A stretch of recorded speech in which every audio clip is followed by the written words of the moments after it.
Assalamualaikum warahmatullahi wabarakatuh. Yang saya hormati Pak Hendra Prihatino selaku dosen mata kuliah aspek hukum dalam bisnis dan teman-teman yang saya banggakan. Perkenalkan, nama saya Septi Rahayu, perwakilan dari kelompok 2 ABT2F akan menjadi moderator dalam presentasi kali ini. Tidak lupa, saya akan memperkenalkan anggota kelompok saya. Yang pertama ada Fadil Abiyu dengan NIM 4122 201128. Yang kedua ada Florence Nightingale dengan NIM 4122 201141. Yang ketiga ada Nur Aisyah dengan NIM 4122 201146. Dan terakhir ada saya, Septi Rahayu, dengan NIM 4122 201147. Dalam kesempatan kali ini, kami akan mempresentasikan hasil kerja kelompok kami mengenai perlindungan konsumen, yaitu tujuan, asas, dan tanggung jawab. Baiklah, langsung saja untuk materi pertama mengenai tujuan perlindungan konsumen akan dijelaskan oleh Florence. Kepada Florence, disilahkan. Terima kasih kepada rekan saya, Septi, selaku moderator. Nah, saya akan menjelaskan tentang tujuan perlindungan konsumen. Berdasarkan pasal 3 Undang-Undang Nomor 8 Tahun 1999 tentang perlindungan konsumen menyebutkan bahwasanya perlindungan konsumen bertujuan untuk yang pertama, meningkatkan kesadaran, kemampuan, dan kemandirian. Yang kedua, mengangkat harkat dan martabat konsumen. Yang ketiga, meningkatkan pemberdayaan konsumen. Yang keempat, menciptakan sistem perlindungan konsumen. Yang kelima, menumbuhkan kesadaran pelaku usaha. Yang keenam, meningkatkan kualitas barang dan atau jasa. Sekian dari saya kembalikan kepada moderator. Baik, terima kasih kepada Florence atas materi yang sudah dijelaskan. Selanjutnya mengenai asas perlindungan konsumen akan dijelaskan oleh Fadil. Kepada Fadil, disilahkan. Baik, terima kasih kepada moderator telah memberikan saya kesempatan untuk menjelaskan materi dari asas perlindungan konsumen. Berdasarkan Undang-Undang Nomor 8 tahun 1999, asas konsumen itu terdiri dari yang pertama, asas manfaat. Ini merupakan upaya dari perlindungan hukum konsumen harus memberikan manfaat sebesar-besarnya bagi konsumen dan pelaku usaha secara keseluruhan.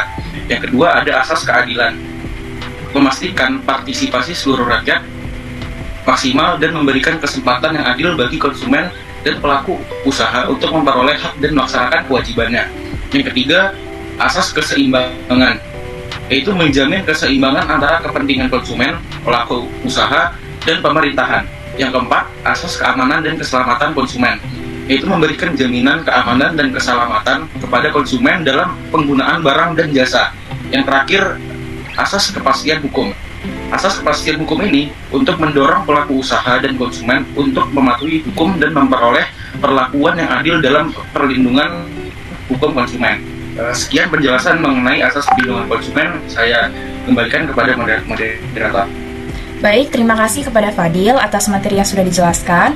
Selanjutnya, mengenai prinsip perlindungan konsumen akan dijelaskan oleh Nur Aisyah. Kepada Nur Aisyah, disilakan. Baik, terima kasih kepada moderator. Saya akan menjelaskan prinsip perlindungan konsumen. Prinsip perlindungan konsumen ini merupakan beberapa tanggung jawab.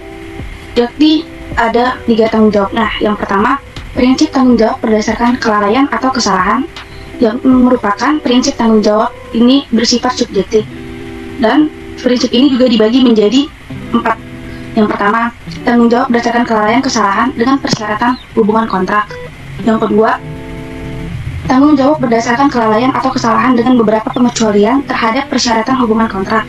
Yang ketiga, tanggung jawab berdasarkan kelalaian atau kesalahan tanpa persyaratan hubungan kontrak.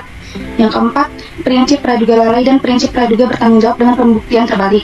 Nah, prinsip tanggung jawab berdasarkan kelalaian ini itu adalah kelalaian produsen yang membawa akibat pada kerugian yang dirasakan konsumen, menjadi faktor penentu adanya hak konsumen untuk mengajukan gugatan ganti rugi pada produsen.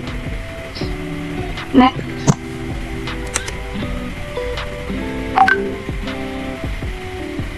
Yang kedua, prinsip tanggung jawab berdasarkan uang prestasi. Prinsip ini berasal dari gugatan yang berdasarkan breach of warranty dapat diterima walaupun tidak ada hubungan kontrak. Namun, dengan pertimbangan bahwa dalam praktik bisnis modern, proses distribusi dan iklan langsung ditujukan kepada konsumen melalui media massa. Maka, tidak perlu ada hubungan kontrak yang mengikat antara produsen dan konsumen. Prinsip ini terbagi menjadi dua. Yang pertama, tanggung jawab berdasarkan jaminan produk yang tertulis. Dan yang kedua, tanggung jawab berdasarkan jaminan produk yang tidak tertulis. Next. Yang ketiga, ada prinsip tanggung jawab mutlak.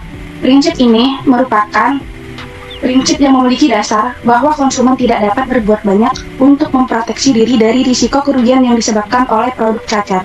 Maka dari itu, penerapan prinsip ini terhadap produsen memberikan perlindungan bagi konsumen karena tidak dibebani untuk membuktikan kesalahan produsen akibat penggunaan suatu produk.